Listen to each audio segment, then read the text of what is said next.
4 bags of groceries, you're thinking $120, $130, it's not a problem. But when it came out to $293, I was like, wait a second.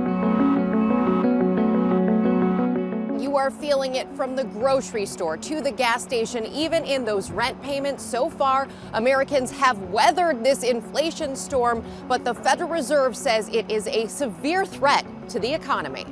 Bare shelves and surging prices across the country. With inflation up 7% over the last 12 months, the largest jump since 1982, Rebecca Cummings, a mother from Murrieta, California, is on a fixed income and says the price increases are leading her to make some serious trade-offs. I'm not gonna take my medicine like I'm supposed to, so I can at least have food on the table for my family.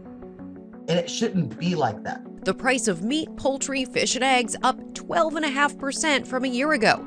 But it's not just at the grocery store. Used car prices up a whopping near 40%. Even the cost of shelter surging. Rent up almost 4%. Plus, gasoline prices, which declined slightly between November and December, still up nearly 50% year over year. You're starting to see inflation more broad-based out there, more in both services and goods, and that's something that the Fed really worries about, and we all should worry about, because we don't want the wage gains we've just gotten to be taken away by higher prices. Fueling this surge, a combination of pandemic-induced supply chain disruptions along with extraordinary demand from consumers.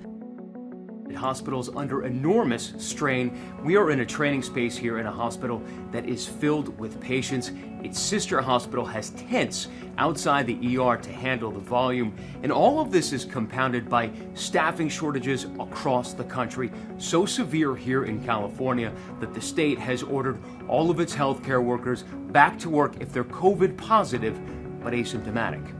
Amid an explosion of COVID cases nationwide, that stunning new data showing the risk of death from Omicron is 91% lower than the Delta variant. The Kaiser study out of Southern California also revealing a 53% smaller risk of symptomatic hospitalization compared to Delta, 74% less risk of ICU admissions, and not a single one of the 52,000 Omicron patients in the study required mechanical ventilation. But with the U.S. averaging more than 750,000 new COVID cases a day, many hospitals are overwhelmed. In Sacramento, first responders frustrated as patients wait 8 hours outside hospitals for beds to open up. They essentially have to just stand there and wait, sometimes 8 hours for a bed to transfer their patient. Tents set up in LA area hospitals. We have nurses out there, we have our registration secretaries, and we have doctors out there that are seeing patients wherever they can, because